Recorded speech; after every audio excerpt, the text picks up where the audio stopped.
Okay, let's go to the second part here. One of my favorites in a long time. Everybody in the West is applauding Germany. Germans, they say, they have woken up to the criticism. They have decided we will provide Ukraine with more military aid. I said, oh, that's great. You know, it's your continent. You actually have fought wars with Russia. You're the ones who have the most to lose. Maybe the more you give, the less we have to. Let's go ahead and put this up there on the screen.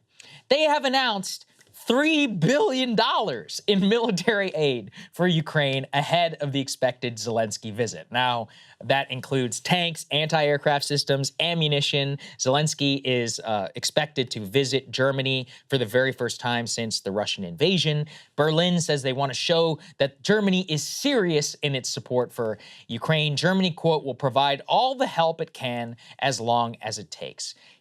I just want to, again, put this into perspective, how pathetic this is from the largest power on the European continent, the largest economic powerhouse. Germany, with its $3 billion, does not even match what the United Kingdom has given, does not come close to the level of military aid, even provided by all the other EU institutions combined, and with their $3 billion is now 1/40th of what the United States has provided the Ukraine in military aid. 1/40th in terms of, we have provided $43 billion just in military aid.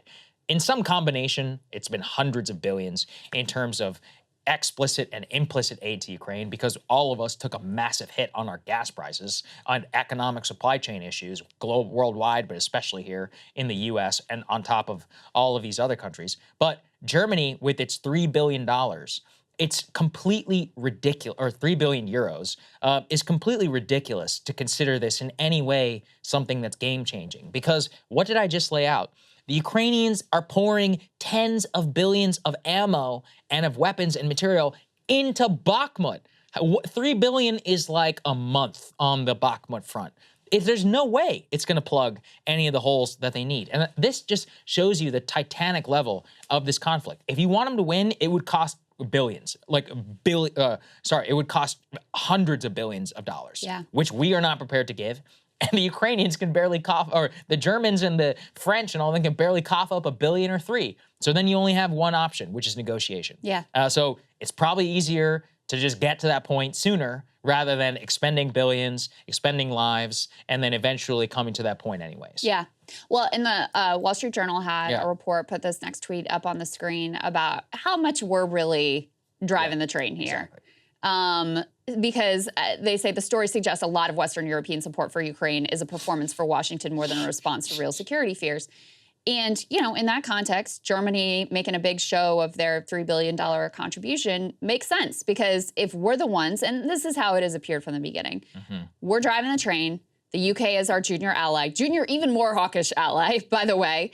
And this whole thing has unfolded according to our plan and our wishes and our desires. So, yeah, if you're Germany or France or whoever, you're like, okay, well, you're into this thing, go ahead. You do it. We'll throw in a little bit when you pressure us and shame us into doing it, or Zelensky comes for a visit so that we can keep up appearances. But go ahead, Americans, and fund your conflict, your proxy war that you apparently seem to be so into. Yeah, I agree. I mean, look, I probably would do the same thing if I were them. Like, why wouldn't you fund your massive welfare state whenever you can only throw a few billion or whatever into a conflict, which is genuinely important to you? It's just, you know, I always try and flip it around. If something was going on in Mexico, you really think the Germans would be spending X amount of their GDP and military aid to help us out? No, never. Go ask them. Go find out, if you want to go and Google, how much the Germans did in Afghanistan. Almost nothing. The only NATO ally which really helped us out at all was the UK, to which I will give them a tremendous amount of credit. They fought very bravely. But the rest of them, you know, all these other countries, they barely showed up. They had all these rules of engagement where they barely helped in the U.S. campaign on Afghanistan. And that was when we were directly attacked and technically, you know, needed them. It was supposed to be some big NATO effort. You can go see, you know, in terms of the number of NATO advisors and troops. Once again, you know, you don't necessarily blame somebody for taking advantage of the situation, but just to show you, like, in quote unquote our hour of need, didn't show up all that well, of which a lot of people will tell you about. Well, but Germany and France also, you know, at the beginning really didn't seem to agree with our approach either. Right. So, you know, they were much more interested in negotiations and trying to avert this conflict to start with. They have been consistently more interested in, you know, bringing back together some sort of ceasefire negotiations. So they don't even view this the same way that we do, which is why I think, you know, they're reluctant to give more than what they're pressured into doing, because they don't even really agree with the direction that we've taken the conflict in. So then let them do it the way that they want to, because it's their country and it's their land, and we barely have anything to do with it.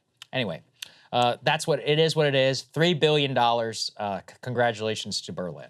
Hey guys, ready or not, 2024 is fully upon us now, and Saagar and I have been brainstorming ways that we can really up our game for this critical election. Yeah, we rely on our premium subs to expand our coverage, to add staff, to upgrade the studio. We just want to give you the best independent coverage of this election, which is possible. So if you can help us out, become a premium subscriber today, breakingpoints.com, or the link is down here in the description video. It really means the world to us, and if you like what we're all about, this is the best possible way to keep us 100% independent, working only for you.